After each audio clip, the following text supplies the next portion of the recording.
In this video, we'll have a look at the Kiisu development board and what upgrades and mods you can do to it. So I won't go through the functions of what it can do, but it can pretty much do what a Flipper Zero can do. So you can flash the Flipper Zero firmware to this development board. It does have a couple extra sensors. So it's got a digital accelerometer and compass and a temperature and humidity sensor. So I'll just power it on. So at the moment it's running off momentum and like a Kiisu version of it. So if I press left, and then you can see the added sensors displaying there. And let's have a quick look at the board. So you've got the OLED display here. On this side, you've got the pogo pins for the I button. You've got an IR receiver, IR transmitter. Over here, you've got the Bluetooth antenna on the PCB board. You've got the sub-gigahertz antenna here. You've got a power button. This is a rechargeable button cell battery that pretty much is running off at the moment. It doesn't last long, so it's more of a backup. You can see it flashing. So when it flashes red and it's running off the button cell battery, it goes into like a standby mode, and then you have to press the power button to turn it back on. I'll press it.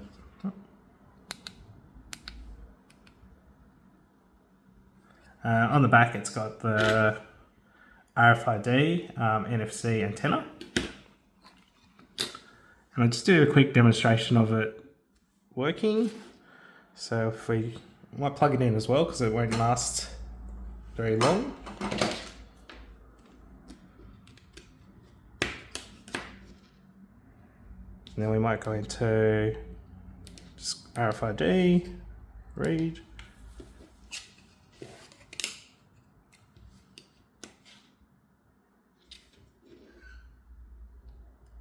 So let's just read that. Might go into sub-gigahertz next.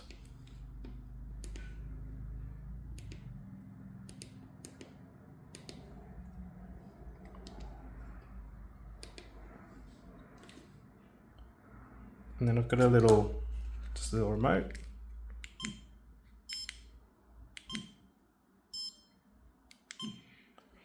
So yeah, that's just showing it working there.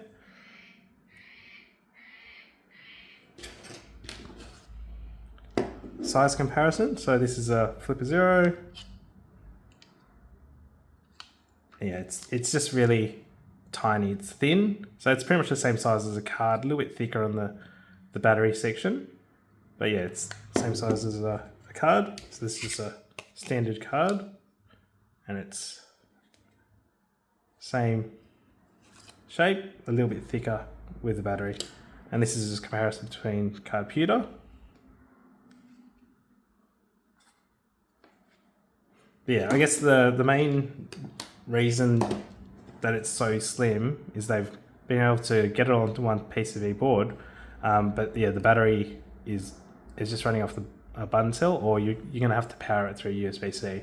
So the good thing about, I guess, having it in a small form factor is you should be able to carry it in a lot easier. I can connect this USB-C to USB-C to my phone, so I can power it off my phone. So if I've got this in my pocket, I can just use my phone to power it, which is fine. So if you want to travel around with it, that's what I would do. So what I'm going to show in this video is how you can put it into a nice case. So I couldn't find any good cases online, so I've found one and I've reworked it a fair bit. So I've done a lot of revisions to get to these. And hopefully these will help you out if you want a case. They're quite nice, and I'll put them on printables, and link will be in the description. So what I'm going to do in this video is I'll show you how to I'm going to add a Wi-Fi module to it, and then also show what other add-ons you can put onto this board, or what attachments you would put. So the first one, I guess most people would be looking at, is the GPIO pins. So these are not GPIO headers, so you can solder onto these, but you can't put GPIO attachment.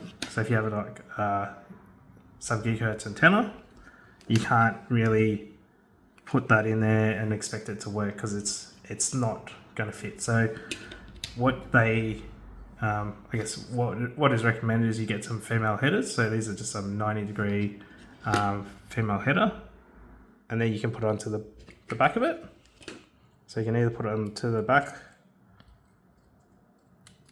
like that, and then just solder it in. So they'll have there, and then you have another section there. So the first section you've got 10, and then you've got 8. If you solder those in, and then you'll have access to proper GPIO header, and then you can attach your Flipper Zero attachments, or you can make your own, and it'll just sit properly.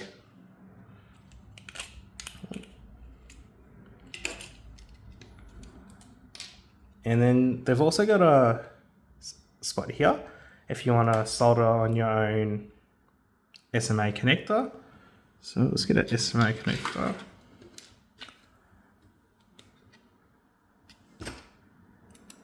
So this is if you want to put an external sub-gigahertz antenna on it. So you can just put it there, solder it in place. But the other thing you'll have to do is you have to remove that, I think it's a capacitor or a resistor, and then just put it into this spot here. So desolder from there and put it there. So the connection, instead of going to the ceramic antenna, it's going to your external antenna. The only thing is I won't be putting an external antenna on this one, just because the placement is a bit awkward as well. So if you've got the antenna coming out this way and then poking out, or if it's poking out this way, just having your hand there, it's just in a weird position. The other thing you can do is, they've got a spot here is for a JST connector. So if we put that on the back, then you can add a battery. So if you had a little battery you wanted to put on, or you can make a new case where you want to put a bigger battery, so you can have it a standalone unit that's going to last a lot longer, similar to Flipper Zero, you can do that as well. So before we get started on the video, I just wanted to say a quick thank you to the sponsor of this video, PCB Way. If you want to take your projects to the next level, they offer a number of services from manufacturing PCB boards, CNC machining, 3D printing, sheet metal fabrication, and injection molding. So if you're needing any of these services, I would highly recommend you check them out. Also, don't forget to check out their module store, where they have lots of cool gadgets and tools. So I've actually got their ESP32 room, which I'm going to use in this project from the module store. And another cool thing that I've got recently as well is I've got this Nixie clock from PCB Way. I may have got the last one, so I don't know if they have any more in stock, but yeah, definitely check out their module store. So let's get back into the video. So what I'm going to do is I'm going to install this ESP32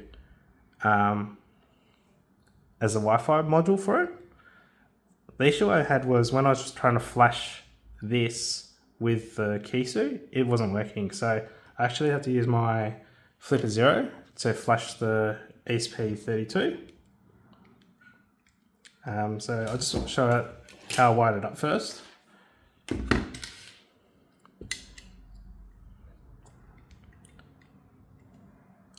So I've got a video of how to make the mini Wi-Fi boards for the Flipper Zero. And this is pretty much the same thing. So what you're going to have to do is you're going to have to wire a wire to TX and RX, and then a wire for ground, and then the other one is 3.3 volts. You want to make sure that's connected to the EN. So I don't know if you can see it, but these two are connected. So that goes to 3.3 volt. And then when you're flashing it, you want to, when you're connecting it to, oh, it's a bit hard, sorry. When I connect it to the Flipper Zero to flash it, using the ESP flasher, you just want to ground the I00, so it goes into boot mode, and I'll just show you how to do that now. So let's get out. go into apps. So this is just in momentum. And then, oh, sorry. It should be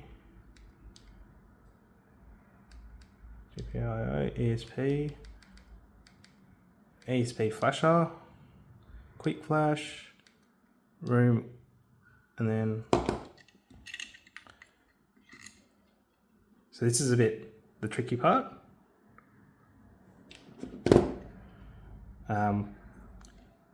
When you connect it to the flipper, you want to be grounding the IO00. So I'll just use these tweezers. So then you can just plug it in. So I don't know if it was just my board that's not working with the Kiisu or it's something to do with the power.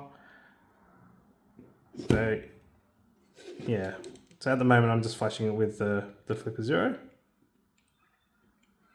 And if I find out a way to fix it, I'll add it in the description. So it's connected and then just let go of that.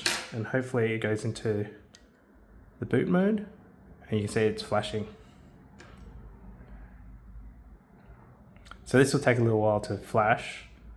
And once that's done, we'll go to the next step.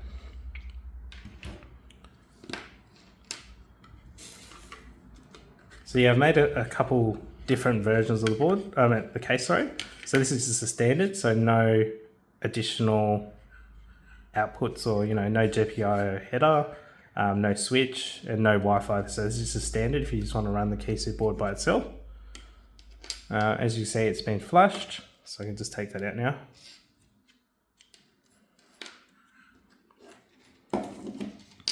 The next one is, I've got a Wi-Fi board, but then I've also added a little hole for a switch, so I can turn on the Wi-Fi on and off. And this is going to be the one that I'm going to use.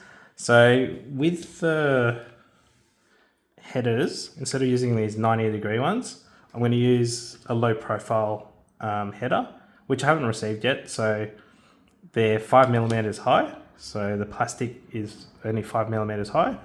So it will sit going up along there, and that should sit in the case. So once it's done, and once I actually get my headers, so this is just a mock-up, it'll look like this. So I'll just open the case up.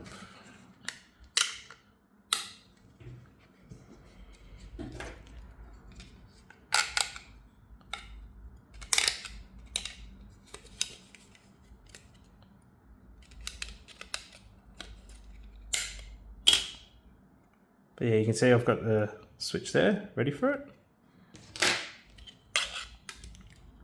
And then the ESP32 is just going to go in here. So what we're going to do next is just put the mock up. So I'm going to put the Kiisu in here. So as you can see, it's got a nice tight fit everywhere. So I've made the tolerances quite high, so it should sit and not move around too much at all. In this section here, we've just got the LED diffuser. So I've just got a white PLA and I've cut it out and I've actually just squished it and put it in. But you can also 3D print. I'll have that in the files. It's just a 3D print a white light diffuser. So when the LED shines, it's just diffused and it's not just bright in your eye.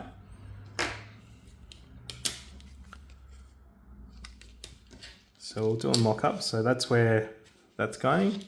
And then I'll just place the shell on the bottom. ESP32 will be facing that way, like that. So I might just get some double-sided tape and I'll stick that in. Because there's really not much space in the case, you want to use some really thin double-sided tape. Let's try and find my clippers. You don't need much.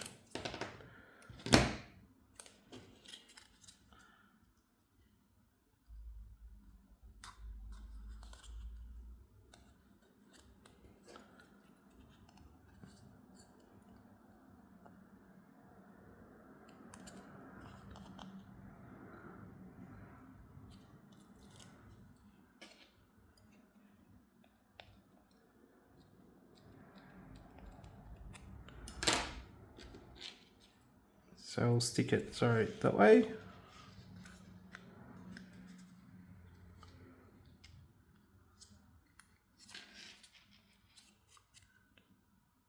So look like that. Just give it a nice squeeze. Next thing we'll have to do is we'll solder it into place. So let's zoom out.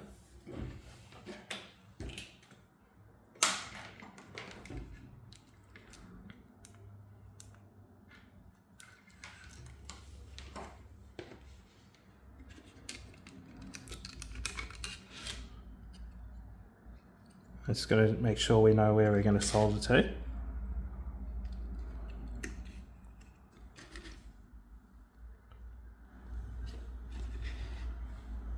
So we're going to need to solder to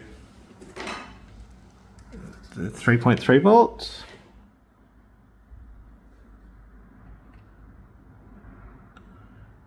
The ground. And then RX and TX.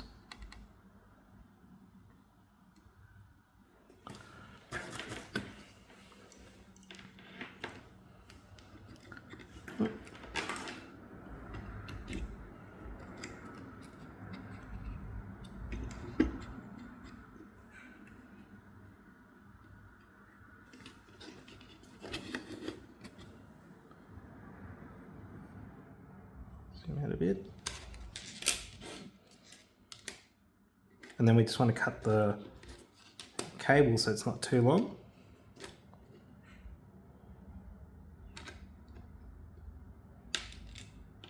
So the first one is the 3 volts.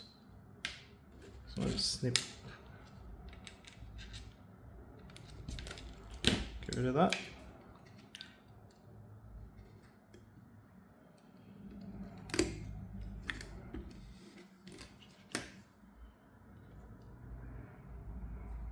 Just mock it up to estimate how much you're going to need. So I've got that there. Next one's RXTX.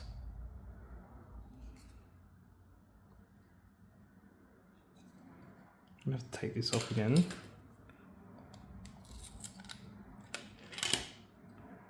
Just so I know which one's which, because I forgot. So the first one's TX and the next one's RX. So TX.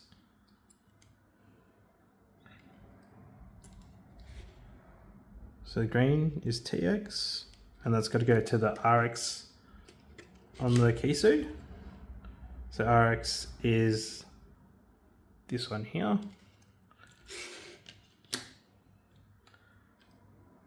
So there.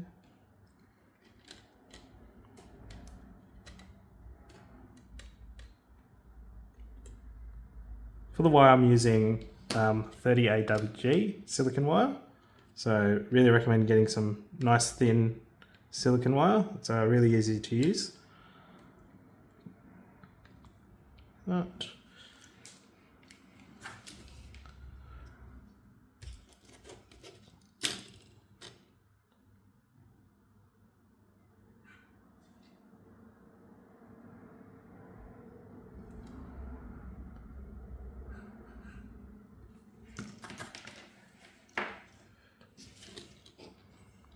Just trim it.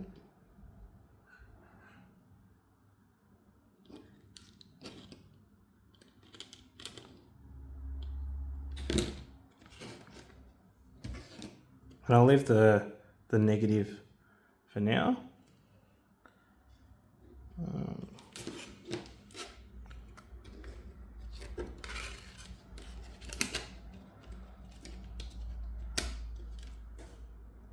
Actually, I'll solder the wire for the switch. So let's get some more black.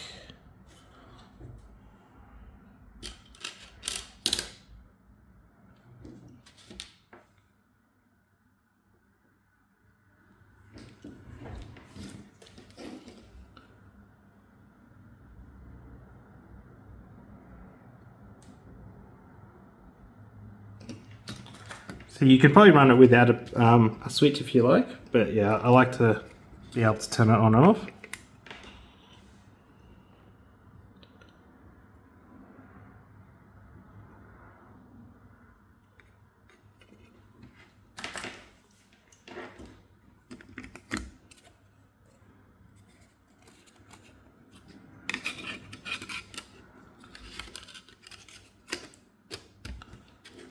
Put that in. So this one will go to the ground. So this one can go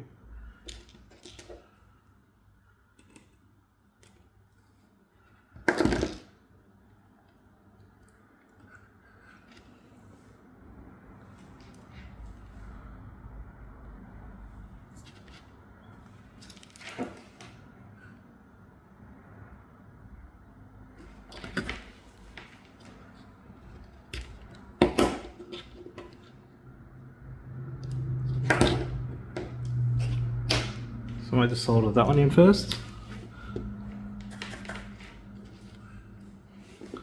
So this is ground.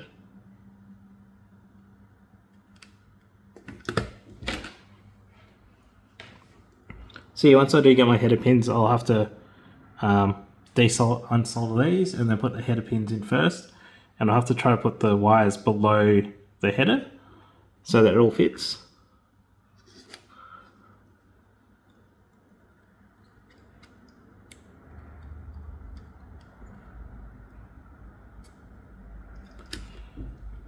Push that down. The next one we can do is positive.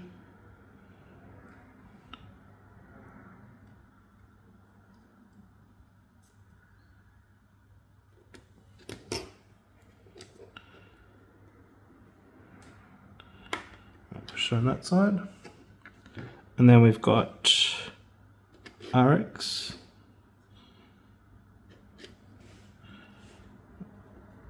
This is RX to TX.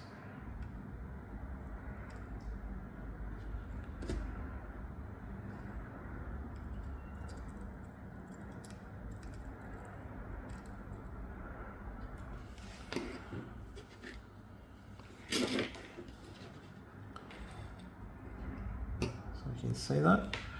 And then the last connection that we're going to have to do is, oops.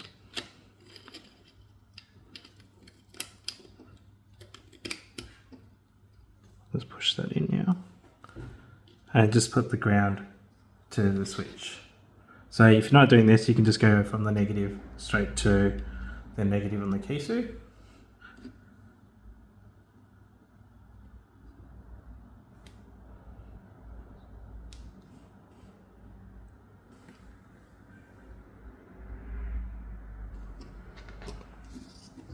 Sorry, a bit all over the place.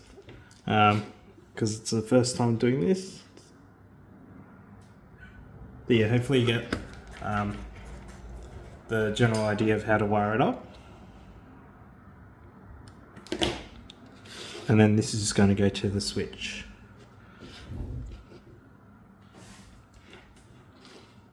It's a bit hard to see.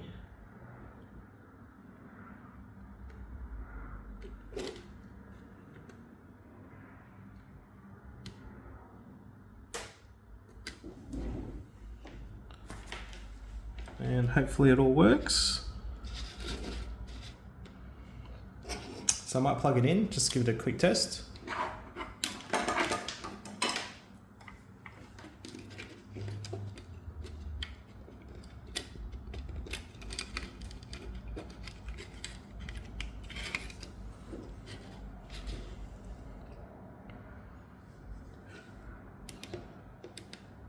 So if we go to apps,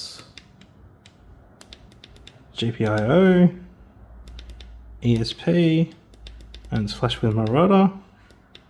If we go scan, as you can see, it's picking up the Wi-Fi signals, so it's working.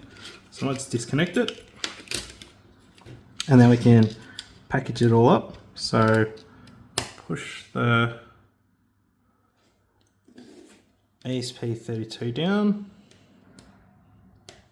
Just make sure it's stuck.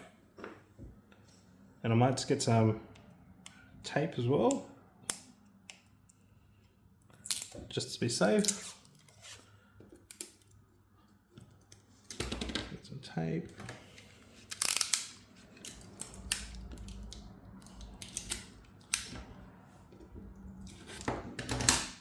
Just so it doesn't short on anything on the back of the contacting this, but it should be enough clearance. But yeah, it's better to be safe. So I'll just put that there.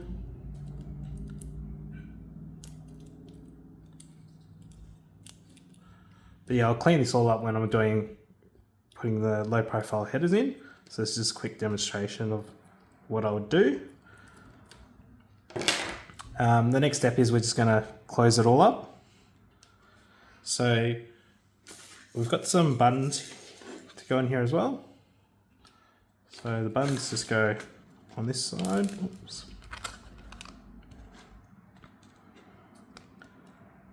So all the buttons are the same except one.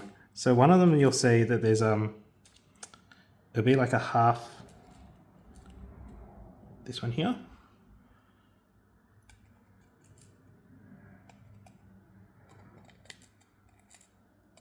It's got a sort of cutout. If you can see it, it's got a slight cutout on one side, so you want the cutout to face out of the case. All the other ones are the same. So just make sure when you're putting it in that you just orientate that one the correct way.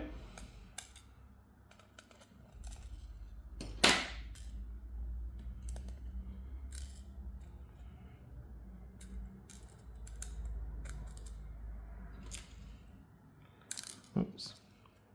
Last one. And then it's just a matter of trying to close it without damaging anything. I'll zoom out and see if I can do it.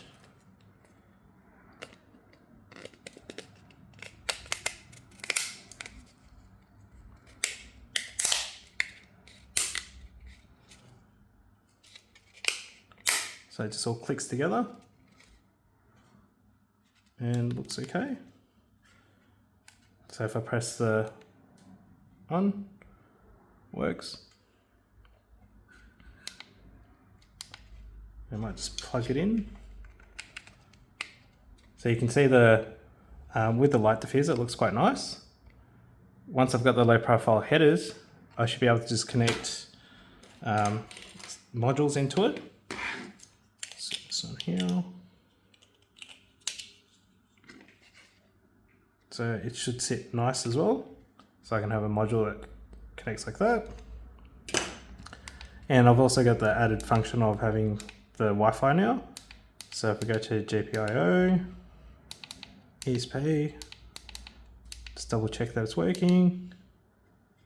I have to turn it on. And then scan.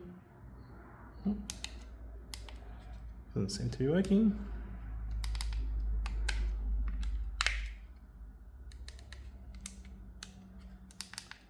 So yeah, I've noticed I've had like some of these bugs every now and then with the Kiisu. And when you attach something to the GPIO board or something else, it can freeze. And I guess that's an issue that might be resolved by, and the only way I could fix it is actually removing the button cell battery. But yeah, I'll do that off the video. So I'll put a link in the description to a discount code if you want to buy the Kiisu development board. I also have a link to all the STLs for the case. So hopefully this video has been helpful. But yeah, so I think in future, or what I'm going to do is I'm actually going to take the battery out because I'm not going to use it with the battery much. And if I come through with any of these issues, like it's frozen now, if I just pull out the USB-C, it pretty much will reset it and I won't have that issue. So that's just, yeah, something to keep in mind. The Wi-Fi was working, so it should still work. It's just that it's a bit frozen at the moment. So once you take the battery out, put it back in, or just plug the USB-C in, it should hopefully be all up and running. Thanks for watching. I'll see you next time.